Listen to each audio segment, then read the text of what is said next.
신부님은 이제 나를 괴롭히는 것들로부터 나를 지켜주는 방어벽을 갖출 필요가 있다고 하셨는데 어떤 방어벽을 어떻게 만들어야 합니까? 만약에 상사가 잔소리를 한다면은 그때 내가 날 지키는 방법은 딴 생각하는 거.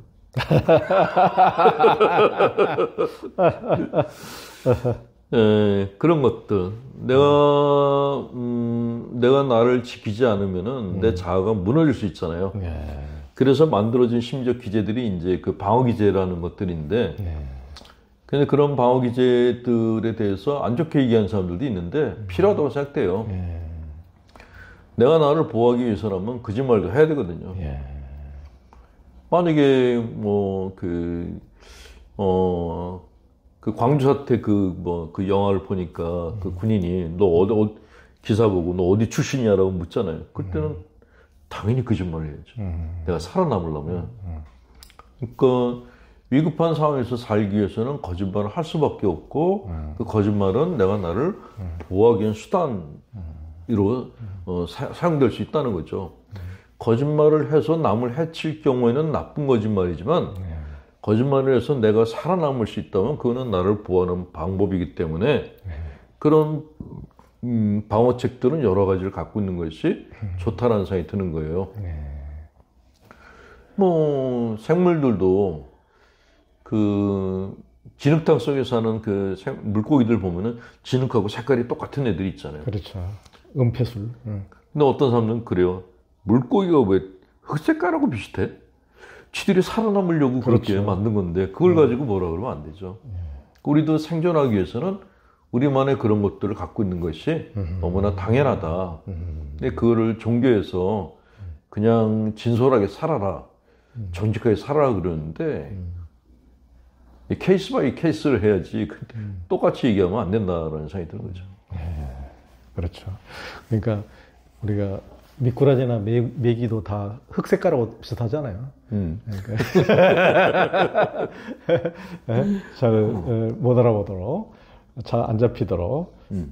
그러니까 우리가 어떻게 보면은 공동체 내에서 어떤 사회 내에서 직장에서고 약간 도드라지게 왕따를 당하고 그렇지 않으려고 다른 사람들하고 같은 동료인 것처럼 이렇게 하는 것도 어떻게 보면은 자기가 살기 위한 생존술일 수도 있는데 어떤 또 그러다 보면은 자기를 전혀 표현하지도 못하고 속이 썩어 문드러지고 화병이 이제 생기고 암덩어리가 생기니까 또 이제 어떤 심리 상담이랄까 아니면 또 소수의 가족이랄까 친구들 간에는 그것을 속내를 털어놓고 이런 공간이 반드시 필요해야 산소구멍이 쌓인 거를 해소하는 자리도 필요하고요. 그리고 사람과 사람이 원만하게 지내기 위해서는 거짓말을 해야 돼요. 진실하면 안 돼요. 아부. 그 인류 역사는 아부의 역사라고 누가 얘기를 했더라고요. 아부를 하는 자만이 살아남았다고. 쓴소리하는 자들은 다 죽었어. 다 죽었어. 그리고 실제로 이렇게 우리가 이제 사람들과 같이 지내는데 누가 와서 저한테 신부님, 내가 신부님의 단점에 대해서 제가 가감없이 얘기하겠습니다. 그러면서 막 제가 원하지도 않았는데 막 제 단점 막 얘기해요. 들으면서 사실임에도 불구하고 뭐 이런 놈이 다 있어. 이 재수없는 놈이네. 근데 그 놈이 나하고 밥 먹자 그래. 그럼 먹겠어요? 절대로 안 먹어. 밥 먹으면서 또 얘기할 거야. 그러니까 아무리 옳은 말이라고 하더라도 쓴소리를 정면에서 하는 거는 누구나 다 싫어해요. 뭐 심지어 내가 부족한 게 많은데 한번 얘기를 해봐 라고 얘기를 하더라도 절대로 하면 안 되는 거예요. 그게 인간 사회거든요. 그러니까 그냥 내가 부족한 게 이런 거 있지 않아? 그럴 때 그냥 딱 입 다물리는 게 제일 좋은 거죠. 입 다문다는 건 동의한다는 거니까. 근데 맞습니다 그러면 그때부터 죽는 거죠. 그 가장 복음적인 공동체는 그래서 서로가 서로에 대해서 거짓말을 하는 공동체래요. 오늘 피부색이 너무 좋아. 눈이 팅팅한데도 피부색이 좋아. 오, 10년은 젊어 보여. 뭐 이런 얘기도 다 거짓말이잖아요. 근데 그런 거짓말을 들으면은 거짓말인 줄 알면서도 기분은 좋은 거죠. 그게 공동체의 그 어떤 결속력을 갖다가 생기게 해주는 매개체라고 생각되는 거예요. 우리 진실되이 살자 그랬어요. 그러니까 서로의 결점을 진실되이 얘기하면은 그 공동체가 얼마나 오래 갈 거예요. 제가 고등학생 때 그때 이제 수도대 가려고 갑자기 떠오른 생각인데 수도대 가려고 고등학생들 몇 명이 모였어요. 우리는 수도자가 될 사람들이니까 진솔하게 상대방의 단점에 대해서 얘기해 주자 그랬어요. 그 얘기를 시작했는데 공교롭게 한 해만 공격을 받은 거예요. 한 친구만. 너는 왜 그렇게 뭐 그러니? 너는 왜 그렇게 그 한 해를 놓고 6명이 이제 계속 얘기를 한 거예요. 근데 걔가 그냥 참았어요. 근데 그 다음 주 모임에 또 얘기를 시작했는데 또 걔만 공격을 받은 거예요. 근데 하면서도 우리가 이건 아닌데 하는 느낌이 들었어요. 오래가지 못하고 깨졌어요. 결국. 그러니까 상대방에게 진실하게 얘기해 준다는 게 이게 꼭 좋은 것만 아니구나 하는 걸 그때 처음 깨달은 거예요. 그러니까 자기가 스스로 자기의 문제를 깨달아야지만 그게 어떤 변화 효과가 있는 거지 남이 얘기해 주는 거는 반발만 산다는 거죠. 사람들 마음이 그렇게 넓지 않아요. 다 좁죠. 나에 대해서 평가해 주는 사람이 좋지 나를 평가절하는 사람 만나면 싫죠. 그래서 내가 이게 조연 TV에 계속 나오는 거예요.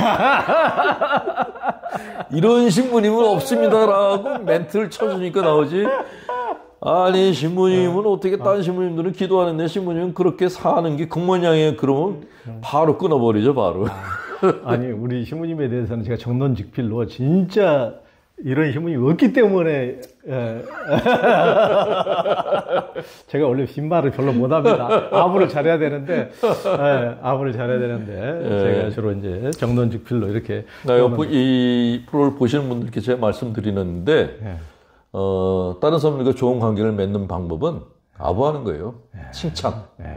마음에 없어도 만약에 어떤 자매님이 딸을 데리고 왔어요. 자매님이 하소연을 했어. 우리 딸이 이렇게 이쁜데 남자애들이 보는 눈이 없어? 남친이 하나도 없다. 근데 그거를 근데 내가 딸을 봤더니 내가 봐도 아닌 것 같아. 근데 그럴 때 정직하게 따님이 이렇게 못생겼으니까 남친이 없는 게 맞죠? 이렇게 얘기를 하면은 어떤 일이 생길까요? 냉남자가 둘이 생기는 거예요. 성당을 안 다니는 사람이 둘이 나오는 거예요.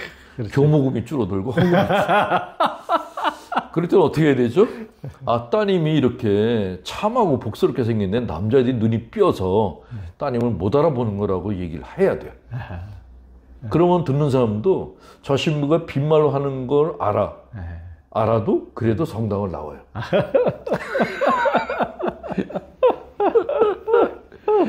장사하는 사람들도 제가 이제 그 가게 운영하는 분들을 이제 여러분을 아는데 손님이 많이 가는 그 가게가 있어요.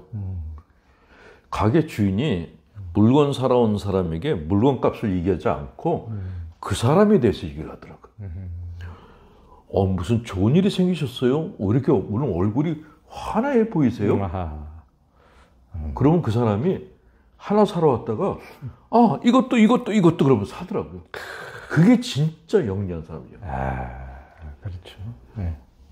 그런 사람을 가끔씩 봐요.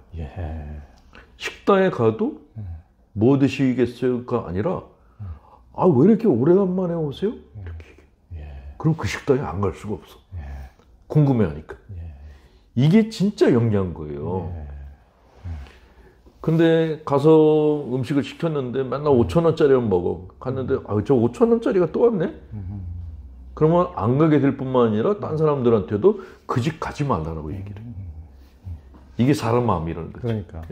그러니까 신부님처럼 이렇게 다른 사람들한테 이렇게 잘 얘기해주고 아부스럽게 칭찬해주고 이렇게 할 수 있는 것도 자기가 어느 정도 마음이 치유가 되고 마음이 오픈이 돼야. 그렇죠. 여유가 있어야 돼요. 그럴 수 있지. 여유가 있어야지. 전부 다 삐딱하게 보면 속에서부터 지금 다 보기 싫은데, 그것이 보기 싫은데, 이쁘다고 말이 나오기가 참 어려운 거죠. 그렇죠. 그러니까 이렇게 마음이 오픈되는 게 굉장히 중요해요. 그래야 진짜 아부도 할 수가 있는 거죠. 저는 어떤 문자가, 상담 문자 같은 게 왔는데, 어떤 자매가 자기 성당에 있는 신자가 이런 얘기를 했대요. 신부가 둘밖에 없는데 왜 주방 직원을 두냐고. 신부는 손이 없냐, 발이 없냐, 왜 지들이 밥을 못 해 먹냐고 시비 거는 신자가 있었대요. 그러면서 이 신자가 이런 얘기를 했는데 어떻게 하면 좋을까요? 라는 게 문자가 왔어요.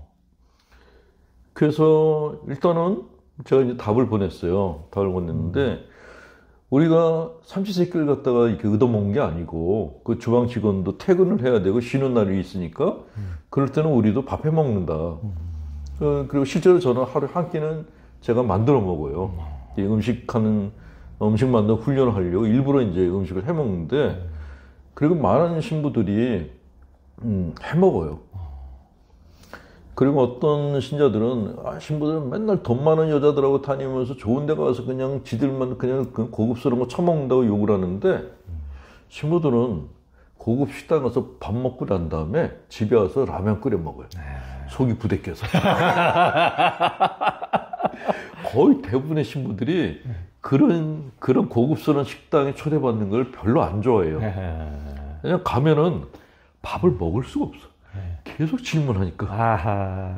차라리 내가 방에서 라면 끓여가지고 그냥 팬티 러닝바람을 혼자 먹는 게 제일 편해요. 그렇지. 그거를 일반 신자들은 잘 모르고 맨날 신부들은 부자 아줌마들하고 좋은 식당 가서 고급 음식 처먹고 가난한 사람들하고 안 어울리고 이렇게 시비를 걸어요. 근데 실제는 안 그렇고 그리고 문제는 그렇게 시비 거는 사람이 왜 시비를 걸까? 그 단적으로 자기 아버지와의 관계가 안 좋았던 사람이에요. 아버지와의 관계가 좋았던 사람들은 신부들이나 목사님이나 스님들한테 잘해요. 어떤 잘못을 저질러도 그분도 사람인데 이렇게 넘어가죠. 근데 자기 아버지와의 관계가 안 좋았던 사람들은 자기 아버지 뻘 되는 사람들을 공격하기 시작해. 어릴 때 공격을 못했으니까 투사를 하고 거기다 공격하기 시작하는 거예요. 성장 과정이 안 좋았던 사람들이 되게 스님이나 목사, 신부들을 공격해요. 라고 답을 보냈어요. 이거는 우리 방어용. 방어용으로. 신부들을 욕하는 거는, 아버지의 관계가 안 좋은 거라고 이 얘기를 하면은 그다음부터 안 해요.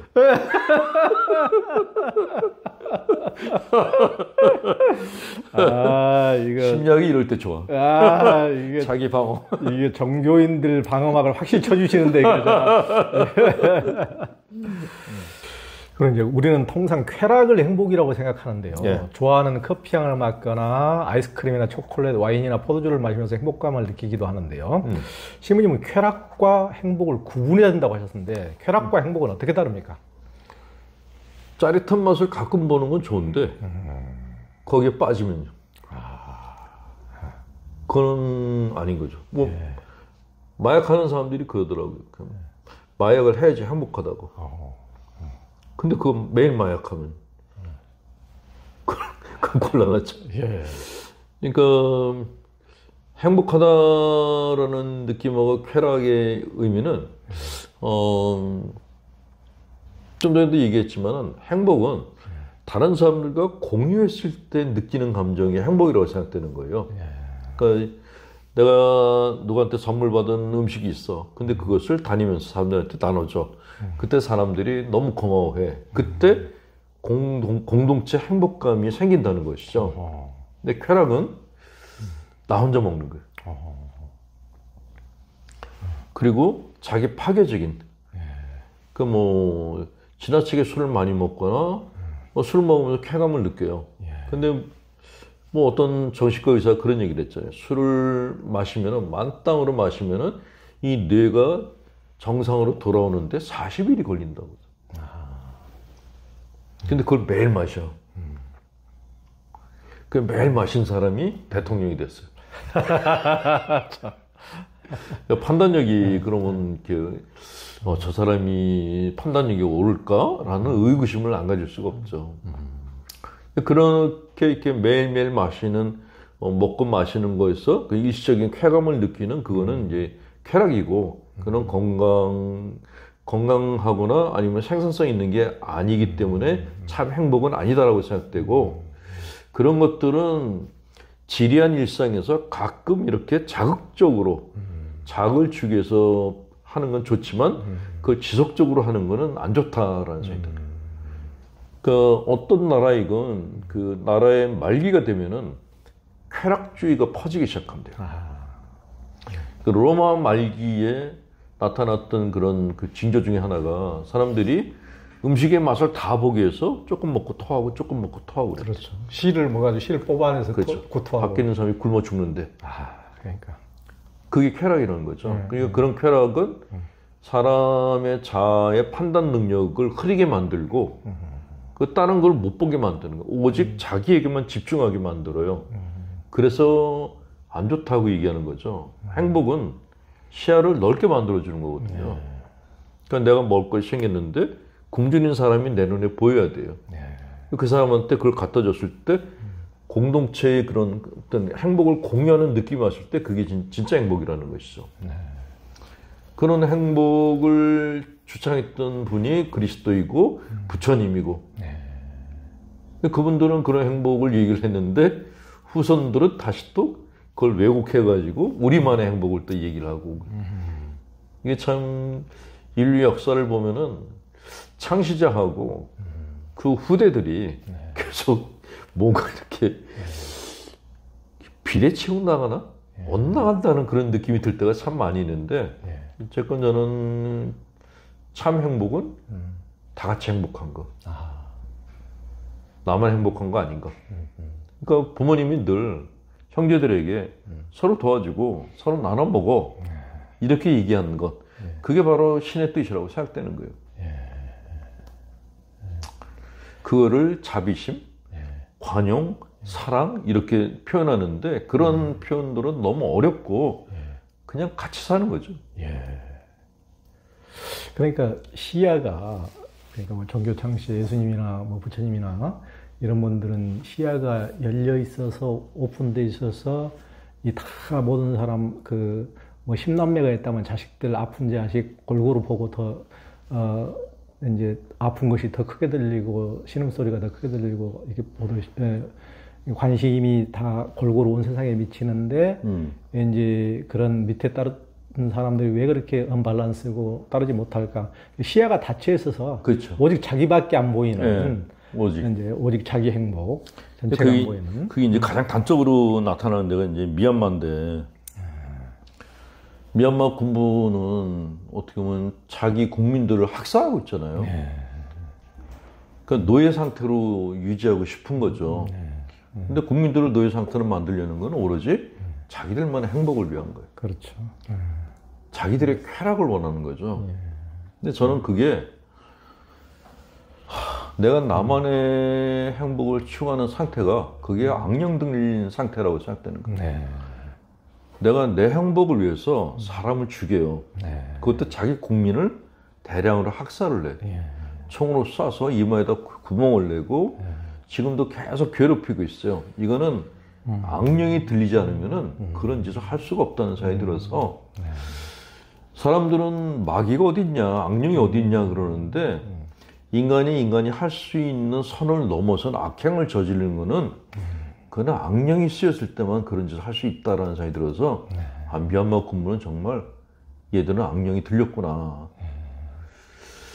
그냥 사람들은 미얀마 내전이라고 하는데 그냥 내전이 아니라 정말 영적인 전쟁을 벌이고 있구나라는 생각이 들어요. 이 자식들이 부처님 불상에서 머리 떼어내고 자기 두상을 갖다 거기다 올려놨다잖아요.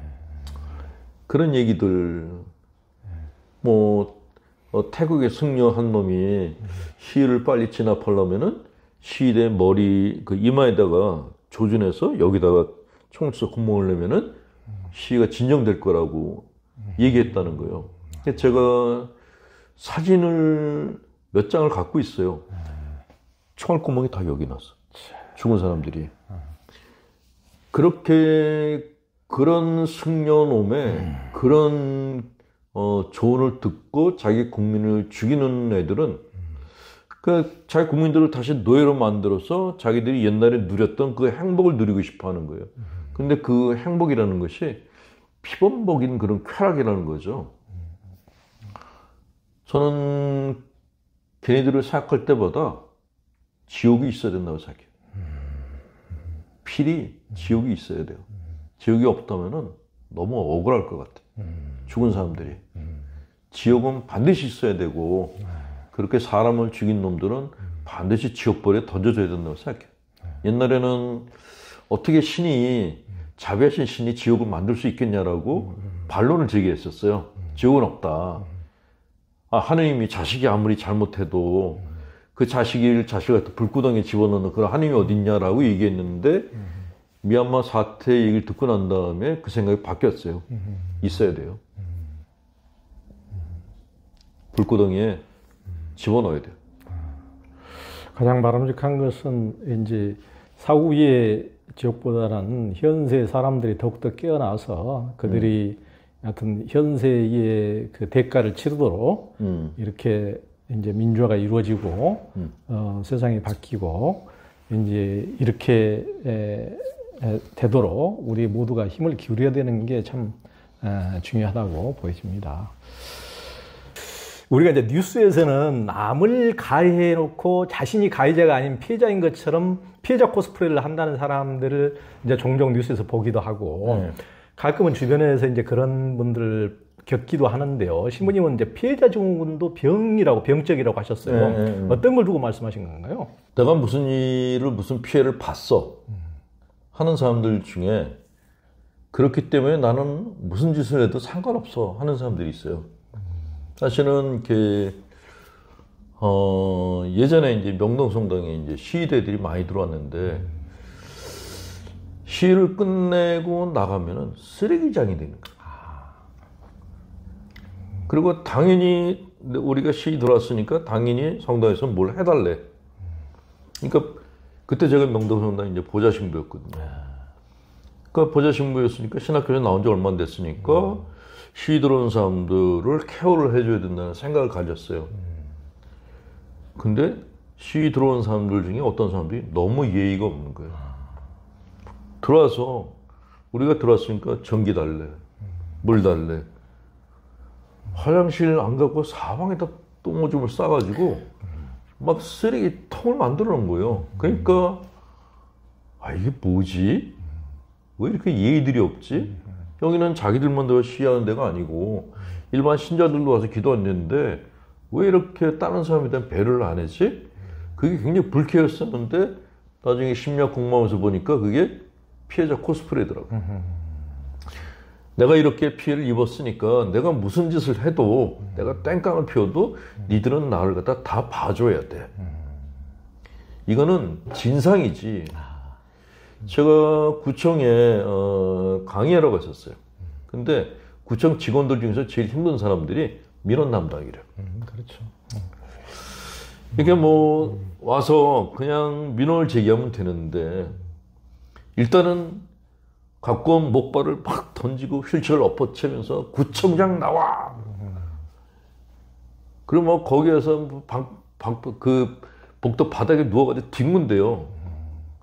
그럼 어떡하냐 그랬더니 그러면 담당자가 가서 무릎 꿇고 사과해야 된대. 그 얘기 듣고 얼마나 화가 나든지.